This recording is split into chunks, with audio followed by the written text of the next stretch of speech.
Hello and welcome to जिंदगी 360। Guys, पिछले हफ्ते के शो में हमने आपको कुछ ऐसे पाकिस्तानी आर्टिस्ट से मिलवाया जिन्हें यहाँ अमेरिका में अपने टैलेंट को पेश करने का मौका मिला। इस हफ्ते का शो भी इज ऑल अबाउट आर्ट, लेकिन हमारा फोकस कुछ ऐसे पाकिस्तानी और जनूबी एशियाई आर्ट और आर्टिस्ट पर है जो यहाँ अमेरिका और कनाडा में बेस्ड हैं। जर्नी शुरू करते हैं टोरंटो में, जहाँ सारा जमान को मिला पंजाबी सिनेमा का थ्राइविंग कल्चर। नेक्स्ट हम वाशिंगटन डीसी आएंगे, जहां हमें मिला उर्दू थिएटर का बहुत बड़ा सीन। नेक्स्ट न्यूयॉर्क और हमारी मुलाकात award winning film maker Mumtaz Hussain से। And finally we are going to Los Angeles, जहां हमें मिले एक South Asian music mogul. But first stop Toronto. Guys, यहाँ अमेरिका और कनाडा में इंडियंस और पाकिस्तानीज को अपने कल्चर से जुड़े रहने का एक बहुत अहम जरिया है फिल्म। लेकिन फिर भी सारा जमान को थोड़ा शौक लगा जब वो कनाडा गई और वहां उन्हें एक पंजाबी सिनेमा मिला। गाइस, इस सिनेमा में दोनों इंडियन और पाकिस्तानी फिल्म दिखाई जाती हैं। सारा जमान ने पता किया कि पंजाबी कल्चर को जिंदा रखने में इस सिनेमा का क्या रोल है। पता करते हैं।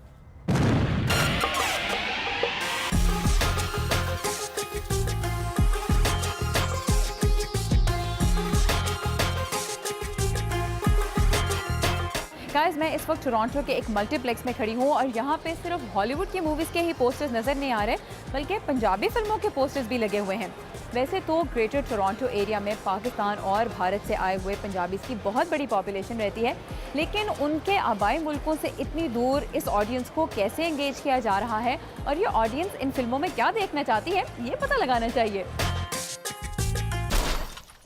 जी घटिया गल मैं कदे नहीं करता। नाम जा पूछनू जसिया जसिया सच सच दस दे। कैसी लगी मूवी? आपने जट बॉयज देखी है, कैसी लगी? विलेज लाइफ थी उस फिल्म में, तो अपना गांव याद आता है और वहाँ का जो कल्चर है, वो जो लड़ाई वहाँ की होता है आपके बीच में, तो लगा अपनी मूवी है, कोई ऐसा नहीं लगा भी किसी और की। जैसे हिंदी मूवी देखते हैं, हमने वो चीज़ें देखी नहीं होती, जैसे वहाँ के बड़े बड़े शहर है। लाइक हमारी मूवी, हम ही उसमें हीरो थे, जो नो। और किस तरह के थीम्स पसंद हैं पंजाबी फिल्म्स में? Like this movie is like a romantic भी सीगी, thriller भी सीगा ਇਹਦੇ ਚ, like this kind of movie जिथे entertainment होवे। अपने कल्चर की फिल्में आके देखने का एक्सपीरियंस कैसा लगता है? बहुत अच्छा लगता है जी, क्योंकि हम इधर रहते हैं, वो वेस्टर्नाइज लोग हैं। जब इधर आते हैं सिनेमा में ऐसे लगता है हम पंजाब में आ गए हैं, जहाँ हिंदुस्तान में आ गए हैं। I love my Punjab.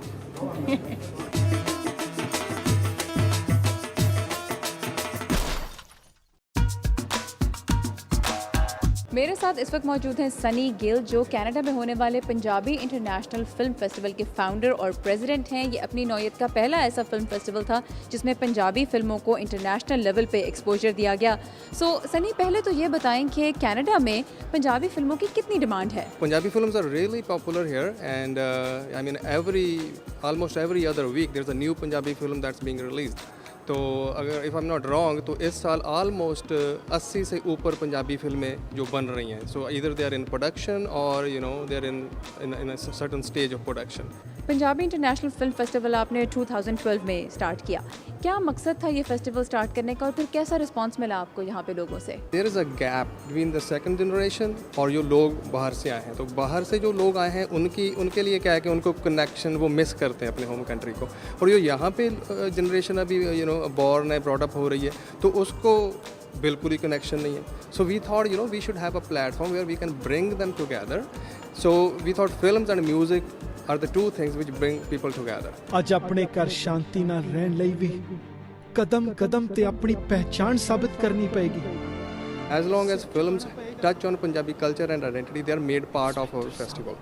क्योंकि आइडिया क्या है कि कुछ लोग जो यहाँ पे सेकंड जनरेशन है, मान लो वो अंग्रेज़ी में यू नो कम्युनिकेट करते हैं, अगर हम उनको बिल्कुल ही छोड़ दें, अगर उनकी लैंग्वेज में हम कुछ भी ना दिखाएं तो वो तो हमारे साथ फिर जुड़ेंगे नहीं। तो दैट इज़ अवर मिशन। तो इसलिए हम इंग्लिश में भी फिल्में लेते हैं, उर्दू में भी लेते हैं, हिंदी में भी लेते हैं, पंजाबी में भी लेते हैं, and it's been a huge success. जो टोरंटो एरिया की पाकिस्तानी पंजाबी कम्युनिटी है, वो कितना बड़ा पार्ट है इस फेस्टिवल का? तो इस बार हमने क्या किया, पाकिस्तान से पार्टिसिपेशन लेके आए। इश्क खुदा शहजाद रफ़ीक डायरेक्टर हैं उनके। अब लगने लगी की करिए। It's a beautiful film starring Meera and Shaan, तो उसका हमने यहाँ पे वर्ल्ड प्रीमियर किया. So Meera was here and Viyam Damani, she's from Dubai, so she's a second actor, so she was here also. So both of them were here as part of this festival. We'll have a much bigger participation from Pakistan next year.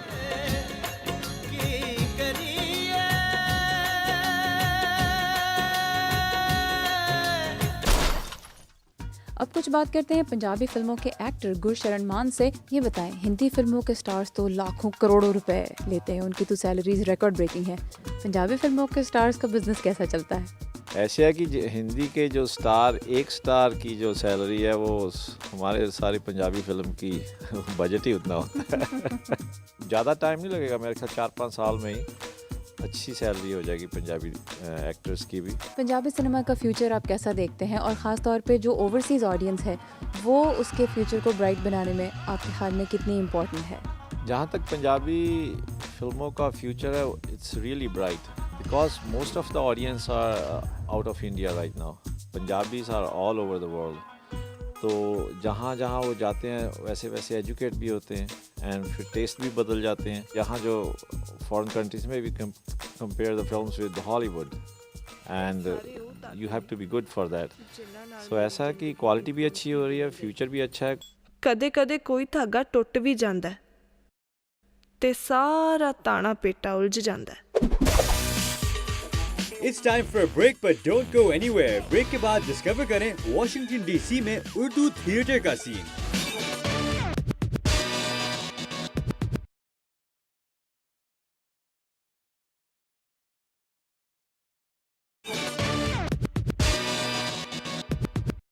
Welcome back from the break.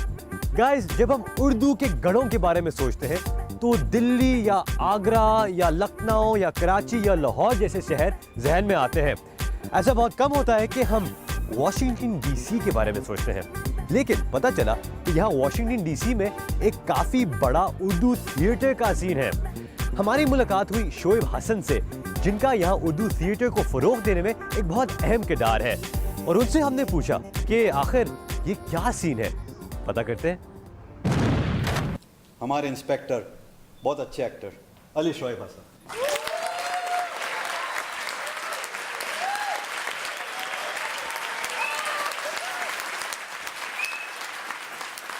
मैं बचपन में actor ही बनना चाहता था, लेकिन definitely जैसा कि आपको पता है कि माँ बाप इतना इनकरेज नहीं करते थे. उस वक्त घर वालों की बहुत रुकावट थी, इसलिए उनसे बगावत करते हुए भी डर लग रहा था.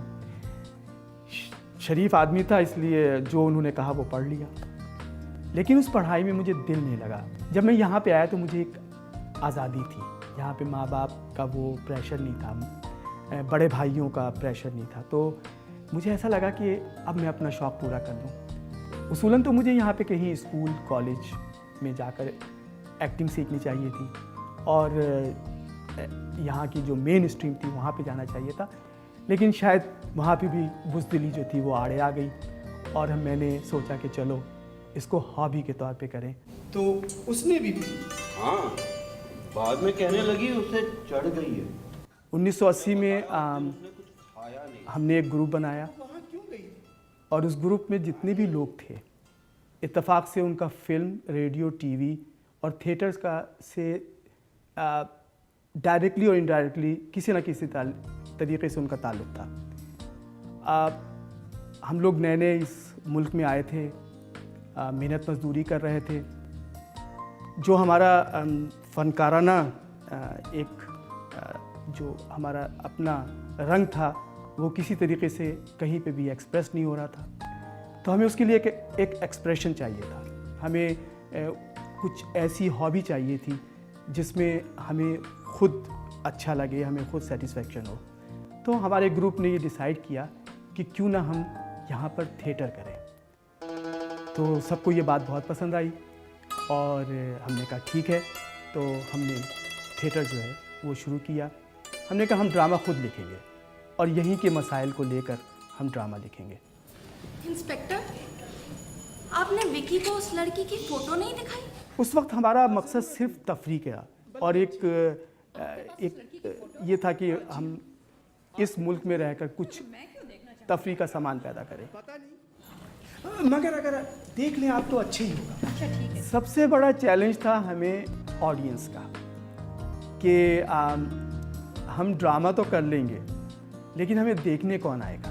तो उसमें हम लोगों ने पर्सनल कॉन्टेक्ट्स यूज़ किए, ज़बरदस्ती लोगों को कहा कि आप अपने दोस्तों को लेकर आएँ। कुछ पीआर हम लोगों ने इस तरह की कि लोगों को ले आए। जब ड्रामा हम लोगों ने किया तो लोग देखने के लिए आए, तो फिर उन्होंने हमें कांटेक्ट किया कि हम ड्रामे में काम करना चाहते हैं या हमारा भी शौक़ है।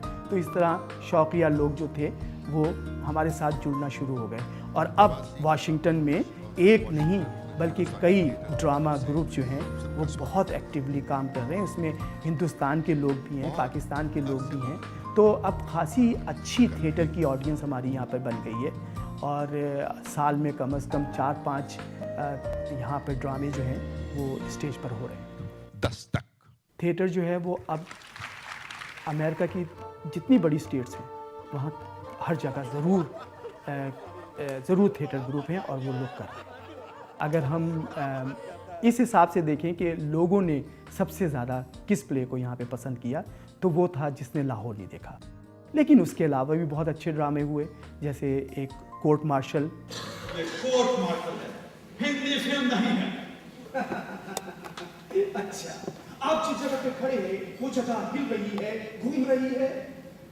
ये कोर्ट रूम हिल रहा है, घूम रहा है। कि जब हम अपना पहला ड्रामा कर रहे थे ग्रीन कार्ड, हमने जो ऑडिटोरियम रेंट किया था वो एक स्कूल का था और हमें कुछ पता नहीं था कि इसमें हमें क्या रिस्ट्रिक्शंस हैं, हमें क्या पाबंदियां हैं, क्या करना है, क्या नहीं कर सकते। हमने उठाया कीलें और हथौड़ी और जनाब हमने फ्रेम किया और ऐसे ठोका ठाकी शुरू की जैसे कोई हम घर बना रहे हो। देखते ही देखते जनाब हमारा पूरा सेट जो है वो तैयार हो गया और वो सेट ऐसा कि अगर आप उसको हिलाएं तो वो हिले भी ना। हम बड़े खुश, बड़ा नशा में। लेकिन जब हमारा ड्रामा ख़त्म हुआ और हम अपना सेट उतारने लगे तो पता लगा कि वो जो कस्टोडियन आया और उसने देखा तो वो तो बहुत नाराज़। उसने कहा कि आइंदा आप लोग ना सिर्फ ये कि आप इस स्कूल में ड्रामा नहीं करेंगे बल्कि आप इस एरिया में भी नज़र नहीं आएंगे। और हमें बहुत सारा फ़ाइन जो था वो लगा दिया क्योंकि हमने उसको इतना मजबूत कर दिया था, ऐसा लगा था जैसे हम उसको उखाड़ेंगे नहीं। तो इस तरह की शुरू में बड़ी प्रॉब्लम्स आई हैं और बहुत मज़े की, जो आप याद करते हैं तो बहुत अच्छा लगता है। मेरा ख्याल है कि अमेरिका में उर्दू हिंदी जो भी थिएटर है वो सिर्फ कम्युनिटी लेवल पे हो सकता है, बिज़नेस के लेवल पे नहीं हो सकता। ये फाइनेंशियली कोई बहुत सॉलिड चीज़ नहीं बन सकती क्योंकि आपके पास इतनी ऑडियंस नहीं है, आपकी मार्केटिंग इतनी बड़ी नहीं है। लेकिन हमें बेसिकली हम लोग कम्युनिटी एक्टिविटीज़ कर रहे हैं और कम्युनिटी एक्टिविटीज़ में जहाँ उर्दू मुशायरे हो रहे हैं, जहाँ अदबी सरगर्मियाँ हो रही हैं, जहाँ मजहबी तकरीबात हो रही हैं, वहाँ उसी तरीके से हम थिएटर जो है उसको कर रहे हैं और थिएटर जो है वो उसी तरीके से अपना रोल अदा कर रहा है जैसे दूसरी चीज़ें कर रही हैं। 10 जून की रात को एक दिन आएगा कि हम लोग ज़रूर अपना प्ले जो है वो पाकिस्तान और हिंदुस्तान लेके जाएंगे। Please tell others and encourage them to come. We'll keep doing plays year after year. Come and join us.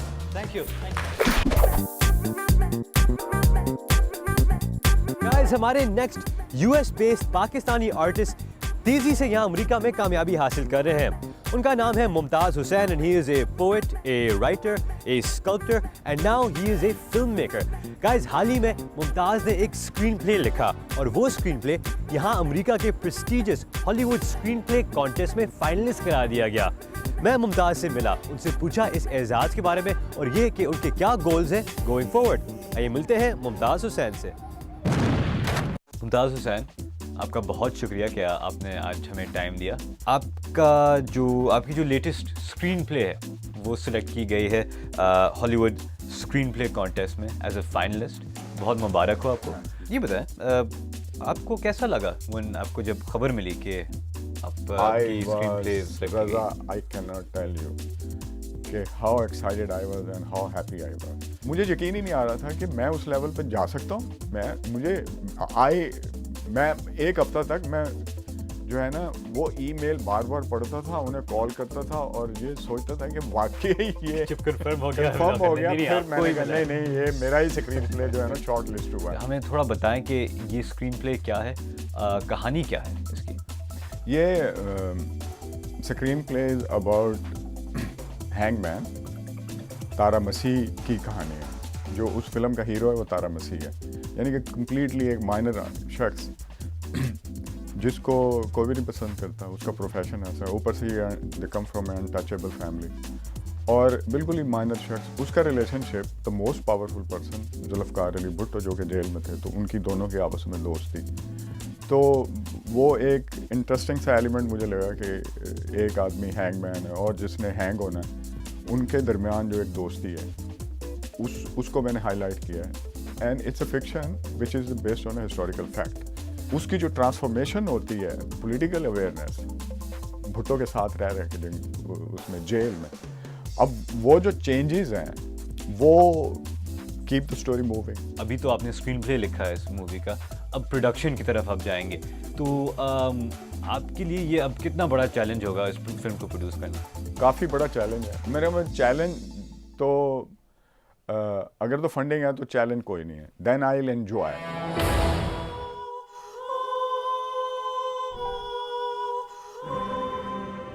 आपकी जो लास्ट फीचर फिल्म थी उसका नाम था आर्टिकल्स लव स्क्वाड, उस एक्सपीरियंस से आपने क्या सीखा? बहुत सीखा है उस फिल्म से, इसलिए कि यू नॉट गोना बिलीव कि बजट था नहीं, बिल्कुल ही थोड़ा सा बजट था और अपनी लिमिटेशन में लिव करते हुए तो मैंने किस तरह एक्टर ढूंढे। ऑलमोस्ट 500 एक्टर मैंने उनका स्क्रीन टेस्ट किया खुद कैमरे पे।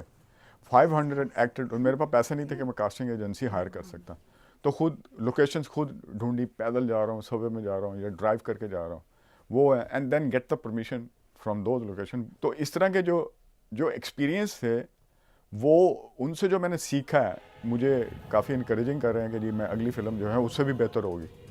आप खुद एक पाकिस्तानी हैं, एक आपका एस्थेटिक भी पाकिस्तान से आपने अपना बुनियाद लिया और सब्जेक्ट मैटर भी ऐसा है जो पाकिस्तानी को तो समझ आ जाएगा इमीडिएटली, लेकिन फॉरेन ऑडियंस को शायद नहीं। तो आप अपने स्क्रीन प्ले को आपने कैसे उसको अडेप्ट किया इंटरनेशनल ऑडियंसेस के लिए?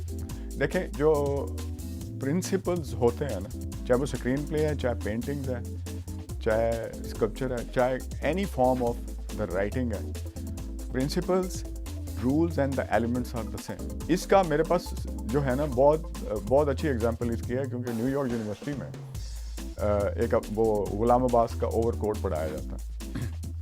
तो जब वो पढ़ाते हैं तो यूजुअली दे इनवाइट मी कि राइटिंग को सिनेमैटिक में कैसे आपने कन्वर्ट करना। तो उसमें अब ओवरकोट लाहौर में माल रोड पे हुआ, उसका जो प्रेमिसेस है वो वही है, प्रेमिसेस चेंज नहीं हो रहा।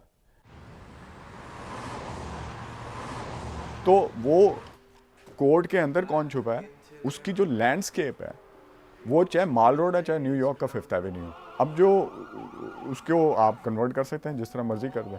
ओवरकोट, और आप इस ओवरकोट की बात कर रहे हैं जो एक स्टोरी थी जो आपने एक फिल्म में अडेप्ट की। हाँ, ओवरकोट गुलाम अब्बास का अफसाना बहुत मशहूर, एंड आई अडेप्टेड, उसी को मैंने अंग्रेज़ी में किया था और वो न्यूयॉर्क में किया। मुमताज़ हुसैन, बहुत आपको मुबारक हो और बहुत शुक्रिया कि आपने हमें टाइम दिया, और we are all looking forward to actually seeing this film जब ये फाइनली बनती है। Thank you very much. Thank you Mumtaz. Thank you for having me. Break time, लेकिन कहीं मत जाइएगा। ब्रेक के बाद मिलिए अमेरिका में एक पाकिस्तानी म्यूजिक मोगल से। Stay with us.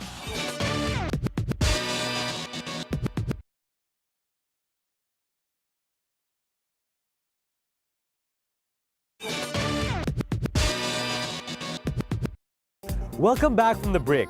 गाइस, एक गाना बनाना एक जॉइंट एफर्ट होता है। अक्सर आर्टिस्ट को अपने विजन को पूरा करने के लिए कई लोगों की मदद चाहिए होती है। लॉस एंजलिस में हमें मिले यूसुफ, जिन्होंने कई इंडियन और पाकिस्तानी सिंगर्स को यहाँ अमेरिका में लॉन्च करवाया है। हमने उनसे उनके तजर्बे के बारे में पूछा और ये कि उन्होंने किन किन आर्टिस्ट से ताउन किया है। आइए मिलते हैं।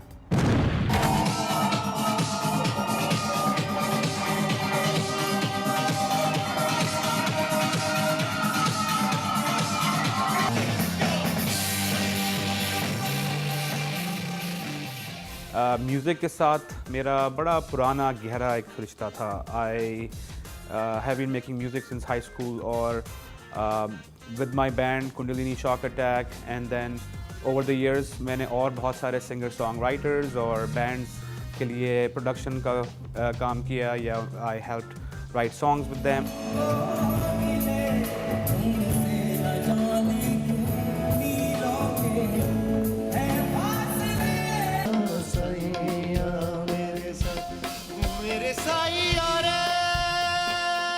ये सिलसिला चल रहा था और उसके बीच में मुझे ये विजुअल मीडियम और फिल्म का आई गेस भूत चढ़ गया, और तो music video was like a natural progression, क्योंकि ये एक ऐसा मीडियम है जो इन दो दुनियाओं का जो फासला है वो पलक झपकते तय कर देता है.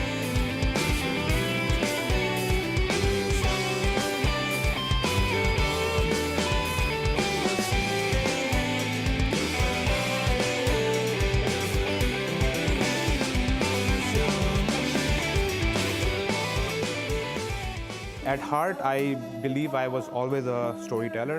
पहले मौसीकी का इस्तेमाल कर रहा था और अब वीडियो और फिल्म मीडियम इस्तेमाल कर रहा हूँ. जहाँ तक पेरेंट्स वगैरह का ख्याल है, अभी कल ही की बात है कि मेरे वालिद साहब फिर थोड़े ख़फा हो रहे थे कि यार तुमने स्टार्ट तो बड़ा अच्छा किया था, डिग्रियाँ शिग्रियाँ भी ले ली, डायरेक्टर बन गए कंपनी में, और फिर एकदम से पता नहीं क्या हो गया तुम्हें. अब ये तुम्हें क्या अजीब सा, पहले तुम्हें म्यूज़िक का जुनून था, अब तुम्हें फ़िल्में बनानी हैं. तो I understand, it's hard to swallow. और मेरा ज़ाती ख़्याल है कि जो भी इस तरह का कदम उठाता है उसके लिए जो सबसे पहला ऑब्स्टिकल होता है ना, is to get your family on board. क्योंकि मेरा अपना ज़ाती ये ख़्याल है और तजुर्बा भी है कि अपने आपके घर वालों के सपोर्ट और माँ बाप की दुआओं के बगैर it's hard to accomplish much. और अगर ये चीज़ें आपको मिल जाए ना तो आपका आधा काम तो वैसे ही हो गया.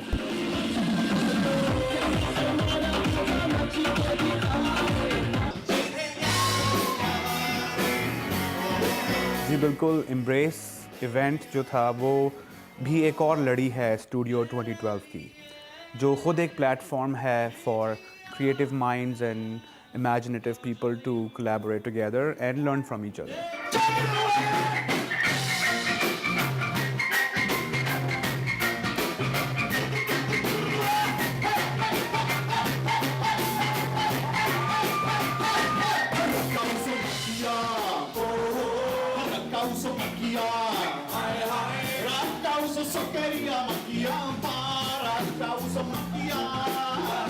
तो एम्ब्रेस जो है, where I get to showcase our local artist and I get to bring other performers from all around the world, from South Asia, Pakistan, India, and where we get to collaborate with each other and learn from each other.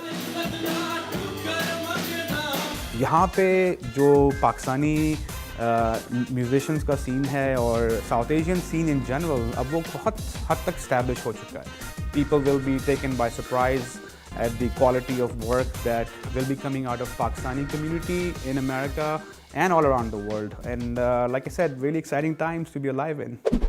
That's all the time we have for today's show. यकीनन आपने आज का show enjoy किया होगा. हमें please feedback दीजिएगा हमारे Twitter और फेसबुक पेज पे. अभी के लिए इजाज़त. खुदा हाफिज़.